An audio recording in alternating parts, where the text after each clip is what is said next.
All right, we're live from New Delhi. You're watching DD India Live, India's voice to the world. I'm Abhishek Mahajan. Coming up in the next 30 minutes. India's Prime Minister Narendra Modi holds talks with Qatar's Amir Sheikh Tamim bin Hamad Al Thani in Doha on the last day of his two-nation tour of West Asia. Israel vows more military action in the southern Gaza city of Rafah against Hamas, strikes Lebanon in retaliation to Hezbollah rocket fire that kills an Israeli soldier.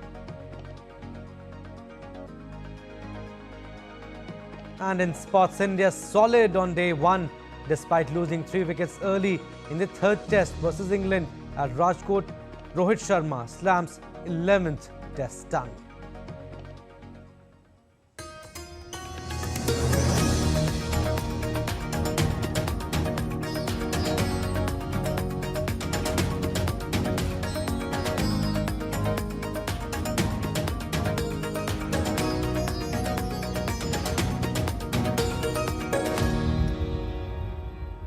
News in detail now. After concluding successful UAE visit, Indian Prime Minister Narendra Modi visited Qatar, where he held a productive meeting with Amir of Qatar Sheikh Tamim bin Hamad and key dignitaries. The two leaders held wide-ranging discussions on bolstering bilateral relations with a focus on deepening trade and investment, energy, space, cultural and people-to-people ties. They also exchanged perspectives on regional and global issues. PM thanked Amir for the welfare of the Indian community in Qatar. Ahead of the meeting, PM Modi was accorded ceremonial welcome and a guard of honor. This is PM Modi's second visit to Qatar.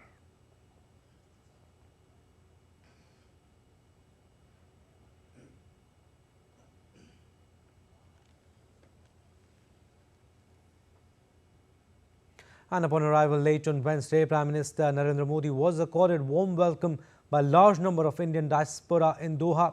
He later met his Qatari counterpart Sheikh Mohammed bin Abdul Rahman Al Thani. The two leaders exchanged views on expanding bilateral cooperation in sectors such as trade, investment, energy, finance and technology.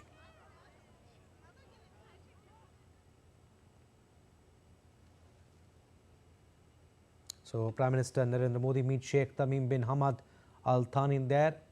He held several bilaterals and both leaders held talks on the bilateral issues.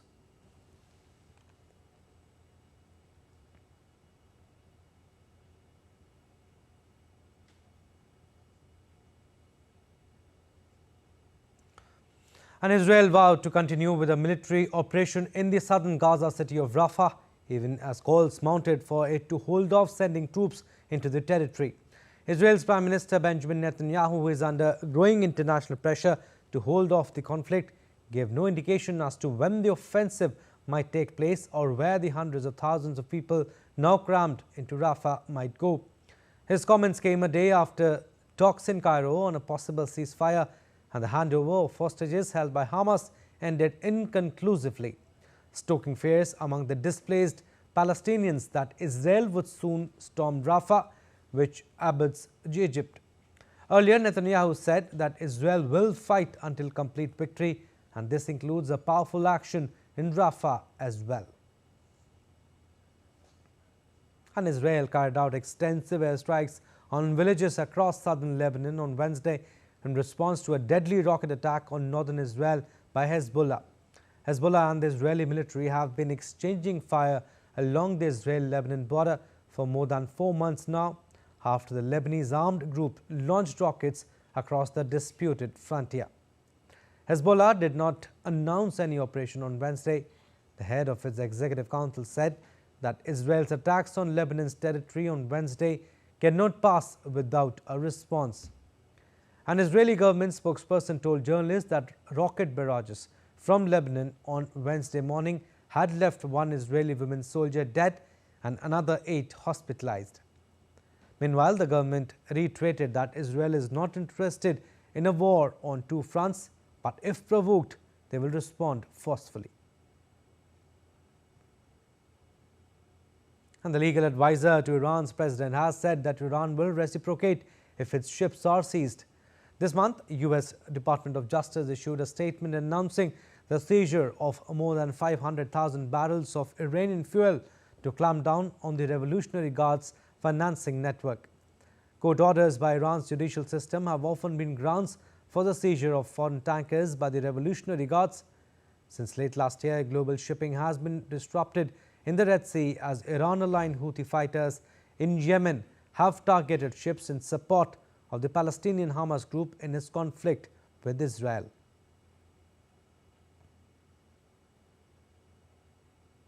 And the countries like Canada, Australia and New Zealand have urged Israel to not press ahead with the possible military operation in Rafah. Representatives of the Arab League and German Foreign Minister Annalena Baerbock have also expressed their concern regarding the same.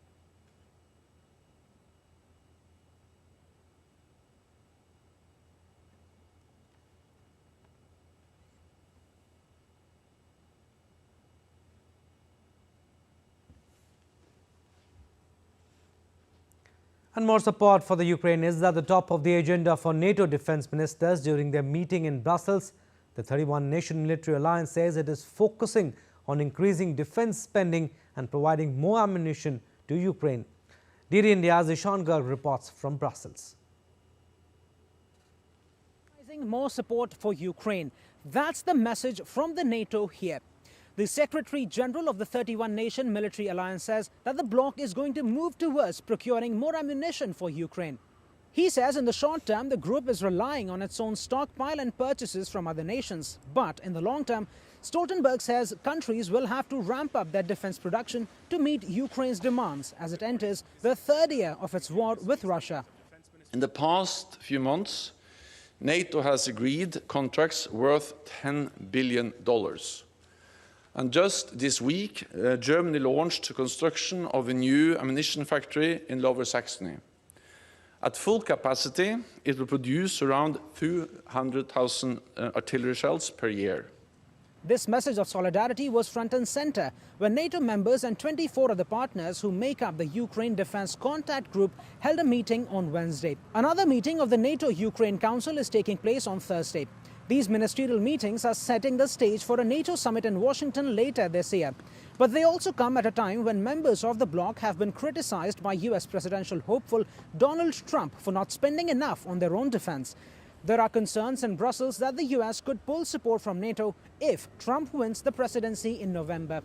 NATO Secretary General Jens Stoltenberg says those comments undermine the bloc's commitment to common defense, and he expects the US's support to continue, not only for the sake of Europe's security, but also for America's own defenses.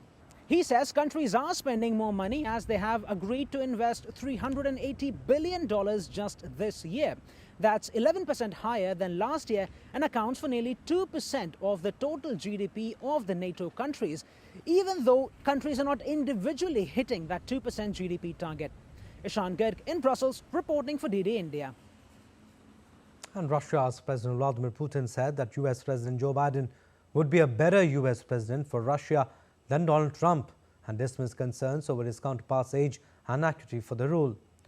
Asked in a state television interview to choose between Biden and Trump, Putin said that the US leader was more experienced and predictable. He said that Russia would work with any US leader who wins the trust of the American people. The Russian president's comments came a day after Biden accused Trump of having bowed down to a Russian dictator as he urged Republicans in Congress to defy Trump and back more funding for Ukraine. He's more experienced, more predictable. He's an old-school politician. But we will work with any US leader who the American people have confidence in. When I met Biden in Switzerland, yes, it was 3 years ago, but it does not matter. Even then, people were saying that Biden was incompetent. But I did not see anything of this sort. Yes, he kept looking at his papers, but to be honest, I kept doing the same. So there was nothing peculiar. And former US President Donald Trump has sparked a new controversy after he said that he is not going to protect NATO allies who fail to pay their fair share and would even encourage Russia to attack them.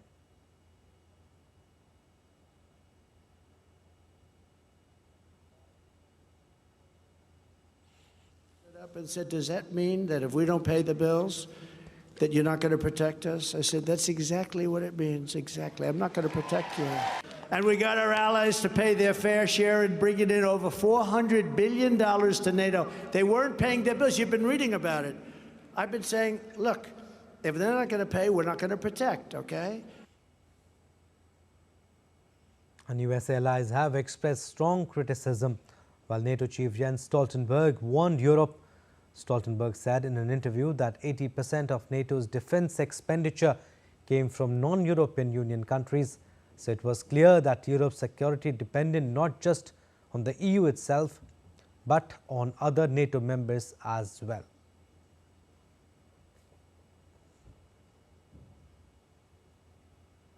More on defense, and that's exactly what they're doing, and they need to continue to do so.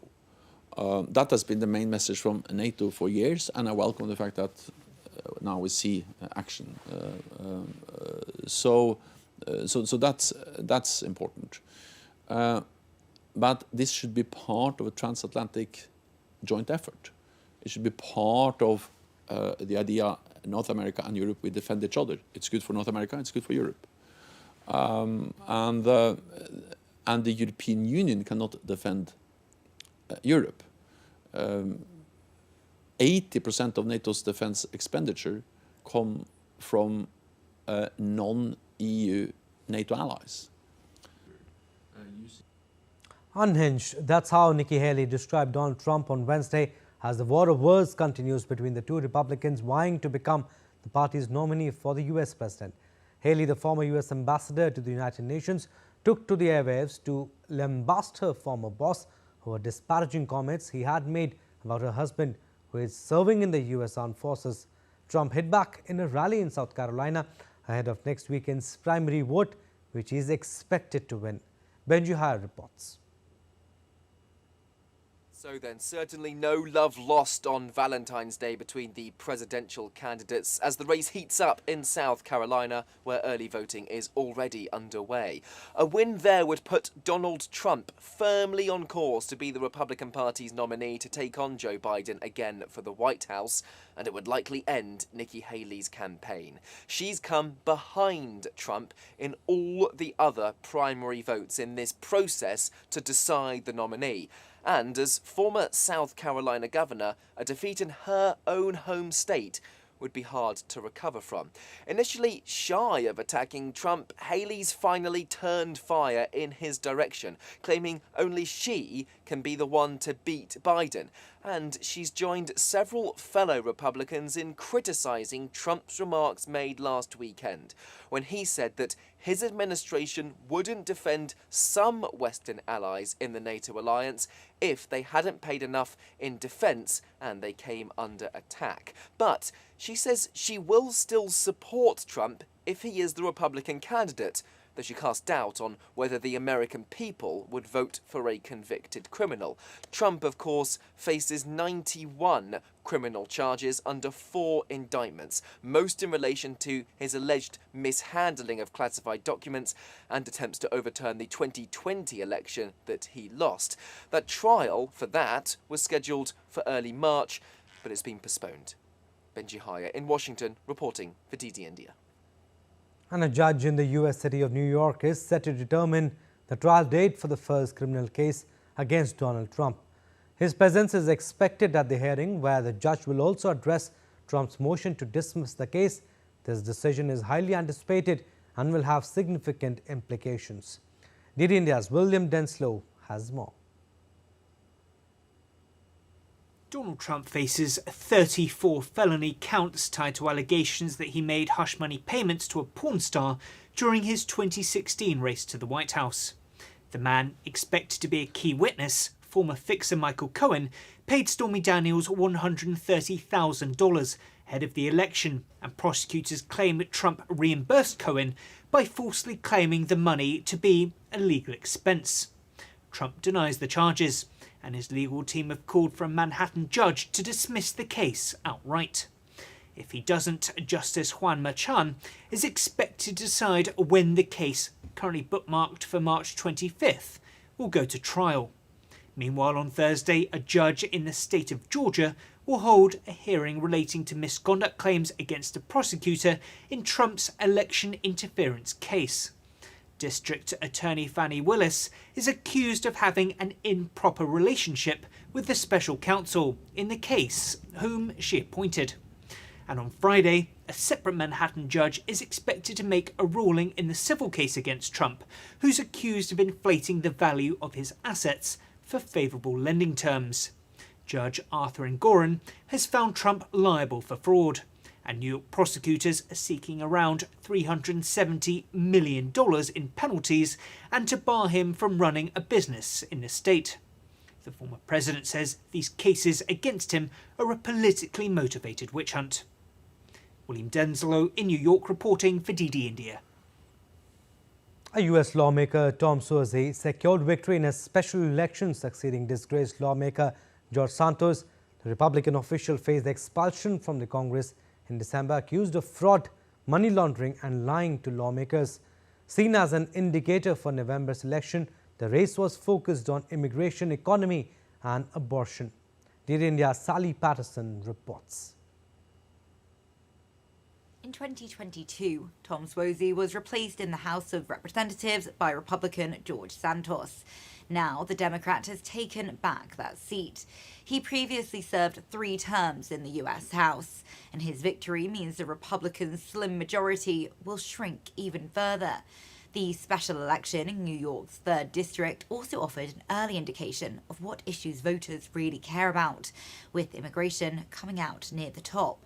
Now, Suozzi countered his Republican rival Marzi Pilip's hard line on migration and the border crisis head-on, pushing for solutions and working across political divides to address the issue. He's one of several Democrats across New York to speak out about migration as a steady flow of asylum seekers continue to arrive in the state. Governor Kathy Hochul and New York City Mayor Eric Adams have both been very vocal about the challenges they're facing. Mayor Adams called Suozzi's victory good news. Sally Patterson in New York, reporting for DD India. Now in Hungary, 100 of people gathered in front of Presidential and Prime Minister's office in Budapest on Wednesday evening, protesting against Viktor Orban's government after a presidential pardon scandal that risked damaging the core appeal of Orban's Fidesz. 2 of the Orban's key political allies, President Katalin Novak and former Justice Minister Judith Varga, were brought down by the scandal within a week.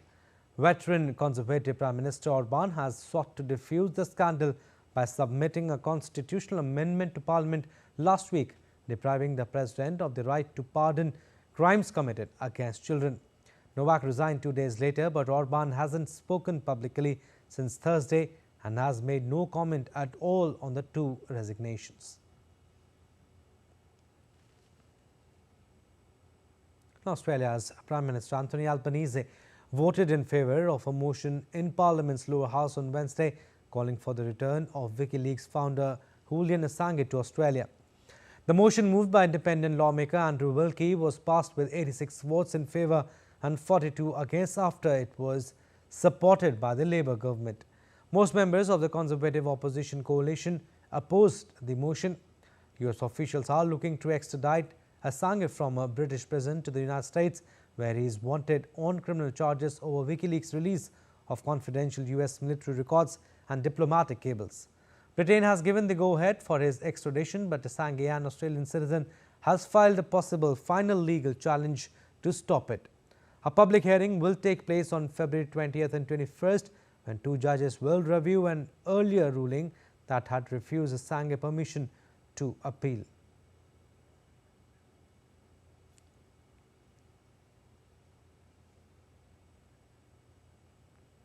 Now, representatives of several human rights organizations in Venezuela have held a press conference demanding the immediate release of a prominent attorney and activist detained last week. They expressed concern on Wednesday over Rocio San Miguel's well-being and condemned her inability to access legal representation of her choice. San Miguel is a vocal critic of President Nicolas Maduro's government. She has been accused by the Prosecutor General, who is a close ally of President Nicolas Maduro, of involvement in an alleged plot to kill the president. She and 5 of her relatives, who have also been detained, are being held at undisclosed locations.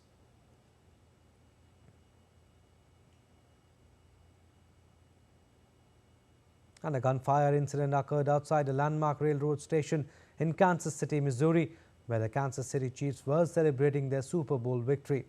One person was killed and around 21 people wounded, including several children. Police Chief Stacey Graves confirmed 2 armed individuals were in custody. The incident occurred near Union Station, where the parade and celebration were taking place. Around 800 law enforcement officers were present at the rally and parade. Children's Mercy Kansas City received patients and invited parents to contact the medical center if the child might be in their care. There were shots fired on the west side of Union Station. Immediately, officers responded to the area, took 2 people into custody, and also immediately rendered life-sustaining aid to those victims. We do not have an exact number of people who were victims of a gunshot wound. It could be upwards from 10 to 15, with 1 deceased. The people who came to this celebration should expect a safe environment. We had over 800 law enforcement officers. Today was tragic for everyone who was part of it. Those who have experienced or been part of or connected to a mass shooting. That is something that I hope we all recognize is highly problematic for all of us. I continue to commend our police officers, our firefighters, and others who were there to respond instantly. And the scaffolding around Notre Dame Cathedral in Paris is starting to be removed, revealing the newly installed spire for the first time since a fire ravaged the historic Paris landmark 5 years ago. It's an emotional unveiling for some, a symbol of strength and resilience. Tony Wattman has more from Paris. For the millions of people that visit Notre Dame Cathedral every year, there hasn't been much to see since 2019. Large barriers like this block the entire entrance, and parts of the building are still obscured by scaffolding. But now that is slowly being peeled away. The new spire, which had been protected by 70,000 pieces of scaffolding, is now visible. And at the top sits a golden rooster and cross.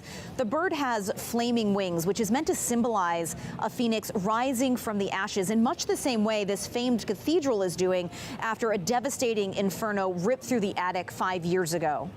Tens of millions of people around the world watched in real time as the 19th century spire toppled over, engulfed in flames. And now many gather here to see its recreation restored to its rightful place. It's so beautiful to see it up. All the really hard work that was going on, all the special people, the specialists that sort of worked on the organs, on the construction. It was amazing. It's still unknown exactly what sparked the blaze. Investigators believe either a cigarette or a short circuit in the electrical system, but whatever the cause, officials are taking precautions against history repeating itself. A sprinkler system has been installed right below the spire. Now, the scaffolding will continue to be removed in the coming weeks, providing the first glimpses of what the restored part of the cathedral will look like. The building itself is slated to reopen on December 8th, but it could take an additional 40 years before this iconic landmark is fully restored. Tony Waterman in Paris, France, reporting for DD India. And Indonesian Defense Minister Prabowo Subianto has claimed victory in a presidential election on Wednesday after unofficial vote counts showed him with a huge lead among his opponents and on course for a single-round win. Crucially, Prabowo has the tacit backing of the outgoing president, Joko Widodo, in the elections. Meanwhile, presidential contender Anies Baswedan said that he would respect the final election result, but called on his supporters to monitor the official tally of votes by the Election Commission. Millions of people cast their ballots in the country's presidential, national and provincial elections on Wednesday. However, heavy rains and flooding forced the election authority to delay polls in Demak Regency, Central Java.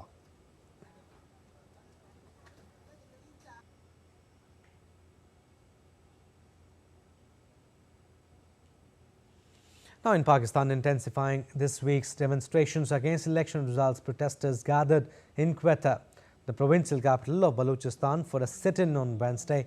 Workers and supporters of different political parties blocked all main highways linking Balochistan with other provinces in protest against what they alleged was rigging of votes. Shops and public transport services in Quetta came to a standstill as local political parties called for a total shutdown. A political stalemate continues in Pakistan after an inconclusive election that ended with Shehbaz Sharif chosen to continue leading the country. Efforts were underway to get the second largest party to join the government to ensure stability. The new government could also face new political tensions with independent lawmakers backed by jailed former Premier Imran Khan forming the largest group in the legislature.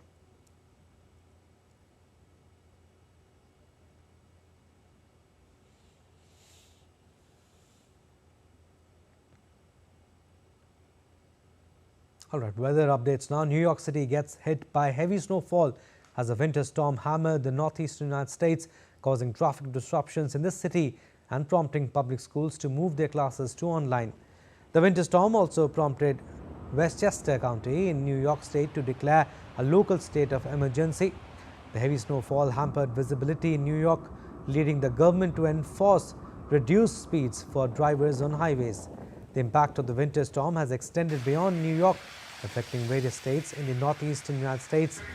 Data indicated the storm has caused power outages for more than 100,000 of homes and businesses in the northeastern region. And that's all for this edition of DD India Live. But do let us know your thoughts on the news of the day. You can connect with us on Facebook, X, formerly Twitter and Instagram. We'll be back with more news as it breaks here on DD India. I'm Abhishek Mahajan. From all of us here in Delhi, thanks for watching DD India Live.